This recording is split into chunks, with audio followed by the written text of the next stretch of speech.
So in this series of just this meditations, I'm hoping that some of the images or the analogies that I'm using will be helpful in guiding you to practice an attitude of mindfulness through your day, particularly one that involves not adding or omitting anything of what you notice, either in your thoughts or your imagination or your perceptions around you or your emotions.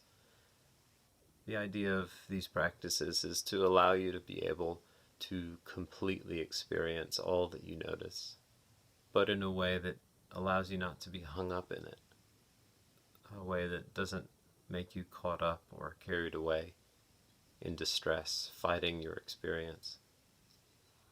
So in this particular practice, what I'm calling pond awareness, I'd like to offer somewhat of a more vivid image. So if you'd like to practice this here for the next couple of minutes, go ahead and let yourself settle in and close your eyes, letting your spine lengthen gently. And as you do, you can intentionally release and relax the muscles of the body. Maybe especially the muscles surrounding the torso, as your spine maintains its comfortable and strong posture.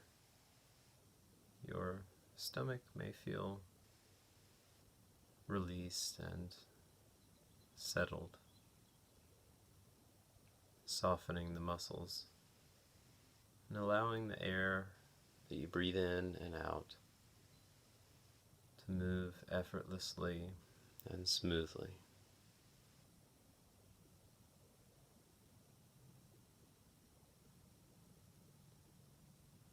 And for this practice, I would like to ask you to bring to mind the image of a pond.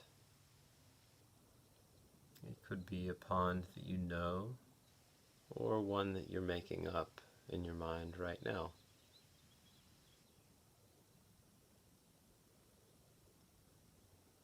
And on this pond, you can also imagine some of those broad and flat lily pads that sometimes covers the surface of water.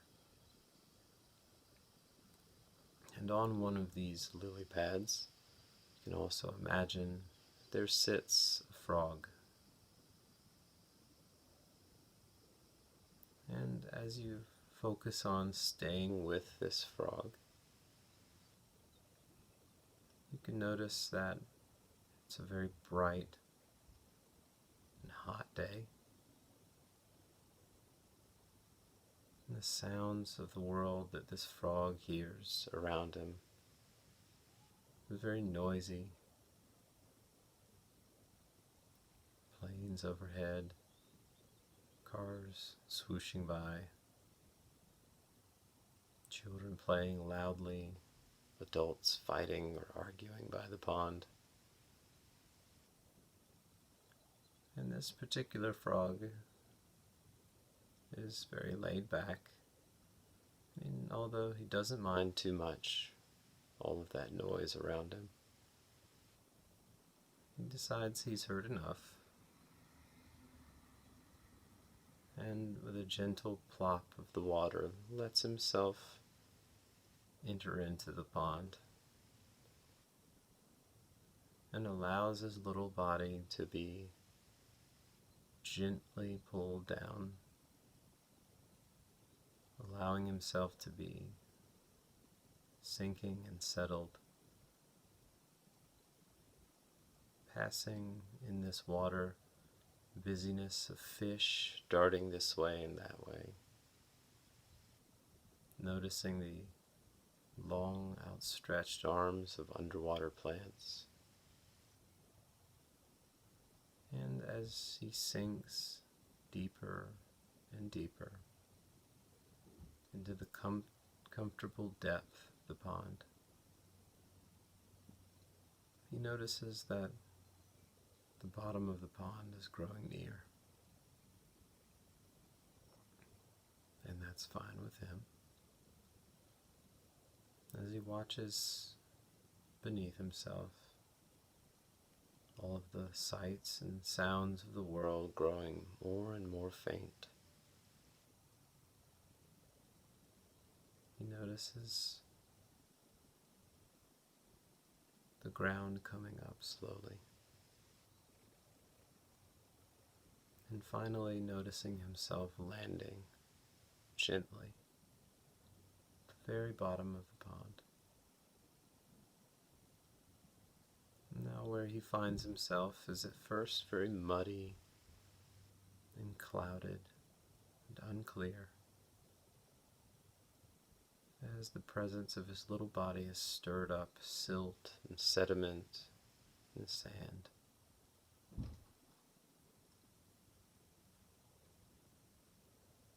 But he decides just to sit there, and he realizes that the busyness of the world above him is just a faint murmur. The fish darting above him are barely noticeable, and he even sits underneath the currents of the pond that pull this way and that way.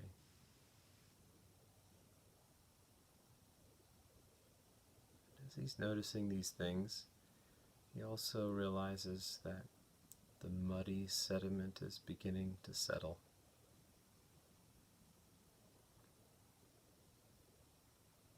And as he's sitting there at the very bottom of this pond, still and quiet, he notices then, maybe just for the first time, that the water around him has become very, very clear. And there's a very comfortable stillness that surrounds him.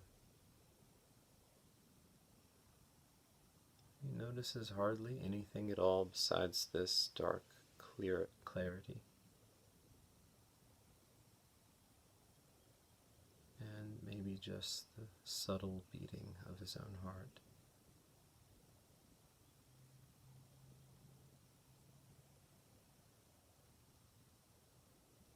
And he begins to notice the vastness of this pond.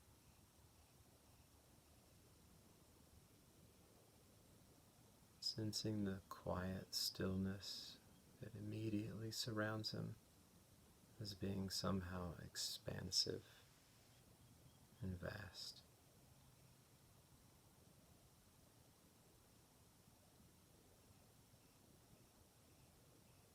And so he decides to sit there,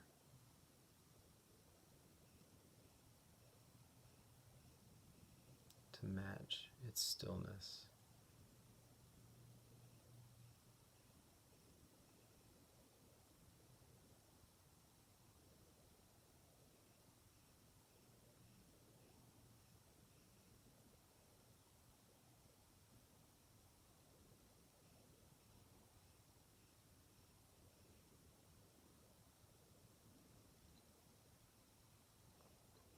And when he's ready, he decides to press himself up, climbing the currents of the water, passing the busyness of the fish, and once again re-emerging in the loud and busy and bright world that surrounds the pond. And he nestles himself back again on his lily pad, noticing all of the noise, all of the activity.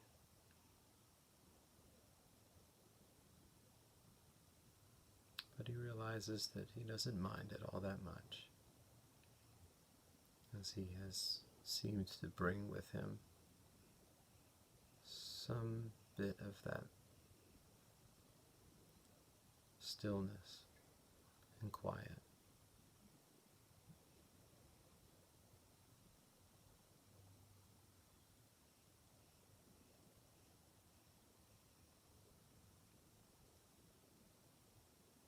Now you can go ahead and open your eyes.